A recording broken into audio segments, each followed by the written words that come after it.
Hi everyone, welcome back to our fishing lakes apiaries, where we're actually going to take a look at some nukes that we've created. This BS Honeybee's nuke box that I'm stood next to has 14 by 12 frames in it. We've been asked to create some 14 by 12s. We generally only use Langstroth hives, so we don't normally have 14 by 12s. But we're going to be supplying overwintered nukes next year, and it's a good time to get these checked just to make sure that everything's going okay and that they're building and will be strong enough to overwinter, because we don't want colonies that are weak going into the early winter, because they're just not going to survive through to next spring. So one of the methods we use, and if you check out our Patreon page, you'll see lots more videos explaining the methods that we use. These colonies have been created by a shook swarm method, but we've taken bees from a full-size colony, taken the queen and kept her in the original colony, and then shaken bees into these nuke boxes and added a replacement queen. So they all have new queens. Some are slightly stronger than others, and that's what I want to check up on today. It's a method of equalising small nukes with very strong nukes so that we get a medium to strong nuke in both boxes, rather than having one very strong nuke that could potentially still swarm on us and having a very weak nuke that isn't going to make it through the winter. So we're going to check this one first. This is the weaker of the two colonies that we're going to look at. We've got around 30 of these boxes with these shook swarms and some splits in. And if you'd like to have a look at some of the others, then do check out our Patreon page. But we'll look at this one first, see how they're developing. We did add a frame of drawn comb with some food in it just about a week ago.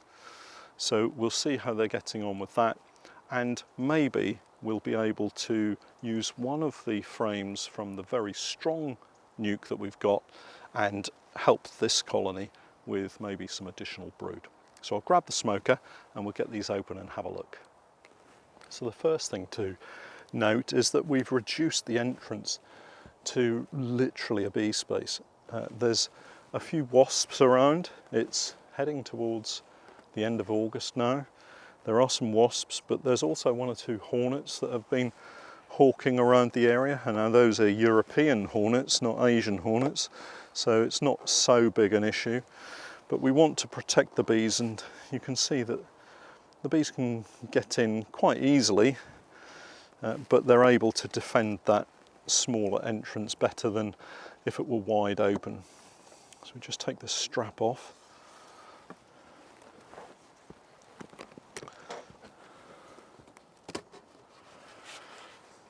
So we've been feeding fondant, and if I lift this feeder up, you'll see how the bees are feeding on the fondant here. So they've still got a reasonable amount of food in there, but they are very small. So this particular box of bees isn't particularly strong at all, and part of me is thinking that we may well end up supplementing them with frames from several different nukes. Now the important thing to say here is only supplement colonies that are healthy. Don't take frames from colonies that you're not sure of, you think there may be a problem. They have to be healthy bees if you start swapping frames around. Probably the single biggest cause of the spread of disease in apiaries is the beekeeper moving diseased frames from one colony to another. So you have to know your diseases, and you have to be able to spot them before you undertake this kind of process. But with that warning and with that thought in mind, let's see what's going on. Well, we've got a queen that's laying eggs.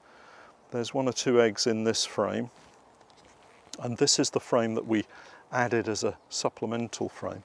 But we have very few bees, not very many flying bees at all. So it's really important when you're thinking about adding either food or brood that you think closely about exactly what's going on within a colony. So our queen is in the middle of this frame.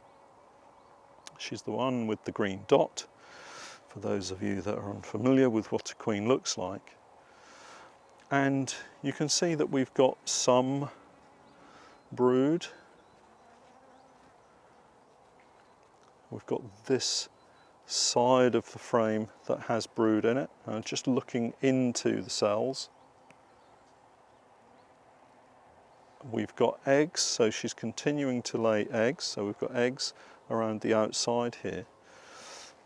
But other than a few eggs on this side of the frame and some brood, again if I just move the bees away, you can see that we have brood here.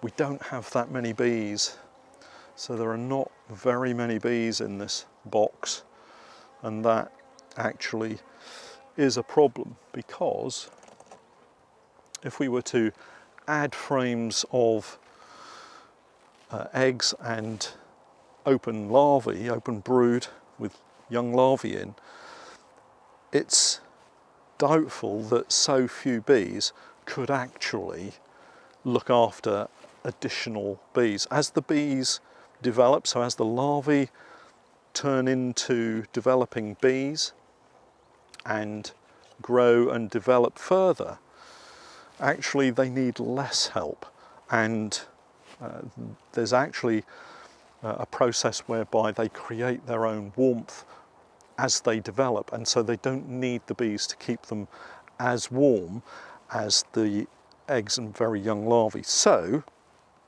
we can have a look at the other colony, see if they have any frames of sealed brood. If they've got frames where the brood is maybe on the verge of emerging, then we could put that frame in here, and what will happen is that brood will emerge and really increase the number of bees that we've got here. So if we had a full frame of brood, then this colony would then have maybe another 2 to 3 seams of bees, suddenly boost the population. So what I'm going to do actually is close this colony down, because we have this threat from wasps, hornets, and of course other colonies that are all looking for an easy meal. We don't want to leave them exposed because they are a small colony. So we'll just close them down, and we'll go and have a look at the colony that I have earmarked to maybe boost this one. So I've got the entrance on the side away from the camera. These BS Honeybees nukes have this system where you can split them into 3 frame nukes. So actually that's a consideration for that weaker nuke. We could always keep it as a 3 frame nuke to overwinter.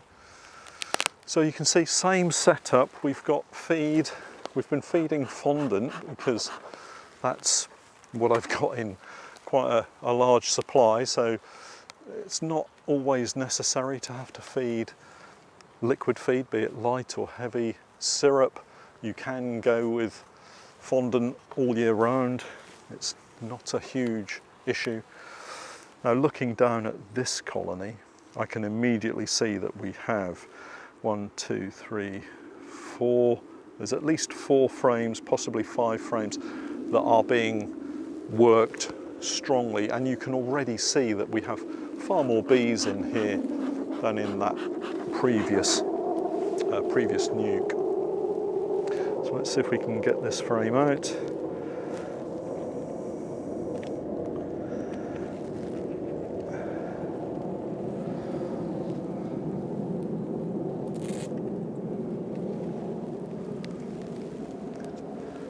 So I'm just having a quick look for the queen to make sure she's not on this frame. There are eggs in this frame,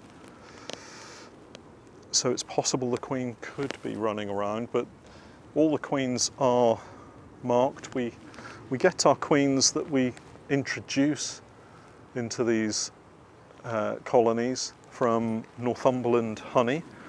I'll pop a link into the video for you to be able to go and have a look at those.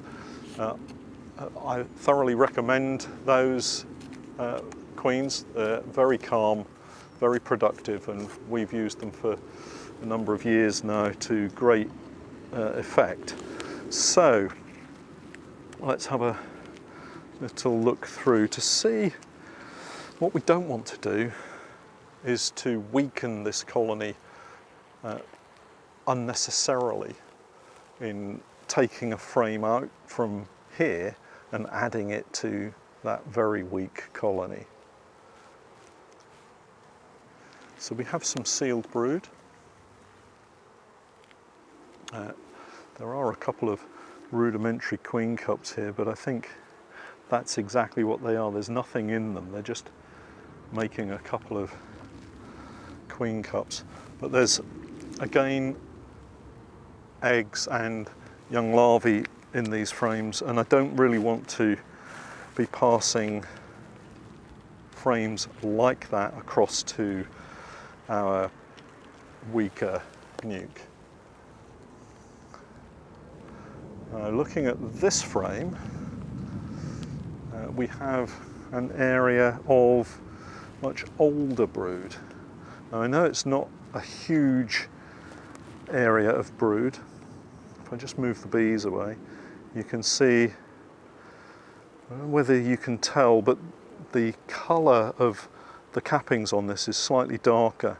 So it's an older larvae within, bees that are developing, and these will emerge quicker, sooner than in the previous frame that we looked at.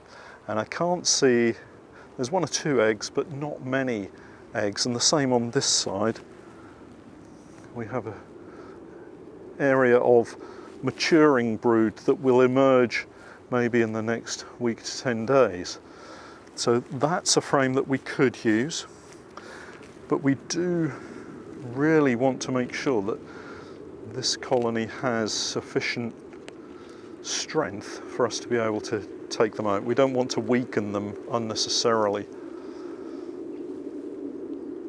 By comparison, this frame has open larvae, open brood, and there are some eggs as well. So we do need to again think about putting the smaller colony under too much pressure by giving them brood that they can't look after, and in fact all we'll end up doing is killing that brood.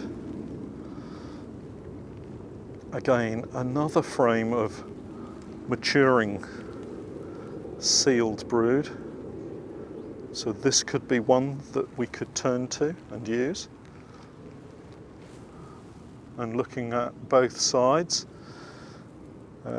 we don't have any eggs or young larvae in this frame, so that's another contender. So we've got three, maybe 3.5 frames of brood that we have in this growing colony, and they are actually across all of the frames now. I haven't seen the queen, so we would have to be mindful. And now I think that we can justifiably take one frame from this colony and add it into our small nuke. It's just a case now of selecting that frame and looking at this. I think we can probably use this frame. I will just check that very first frame.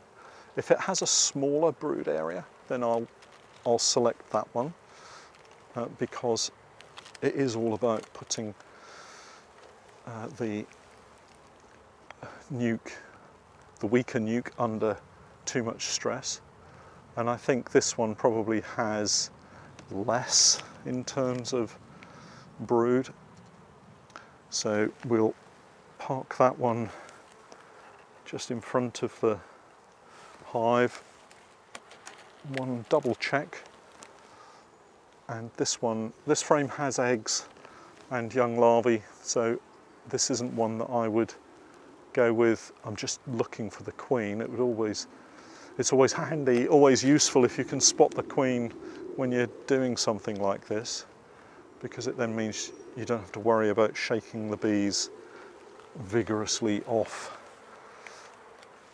the frame that you've selected. One last look. Again, there are eggs and young larvae on this frame, so that's actually 4 frames-ish of brood and food. So I think we can give them this one. Can't see the queen. So we'll shake the bees off. Simple process. Quick tap on the top, and then we'll just knock the rest of them off. We can brush those bees off, and then we'll pop the original frame back in. We will have to come back and just replace the missing frame, but we'll just pop this in here. I would normally shake bees off when I'm putting the last frame back in, but we've got a big enough gap there, so that's fine. Right, let's get this across to our weaker colony and see if we can get this in without any trouble. So we'll take out a frame of foundation and give that to the colony that we've just taken that frame of brood from. I'm going to position it close to the frame of brood that they've already got. So this is our frame.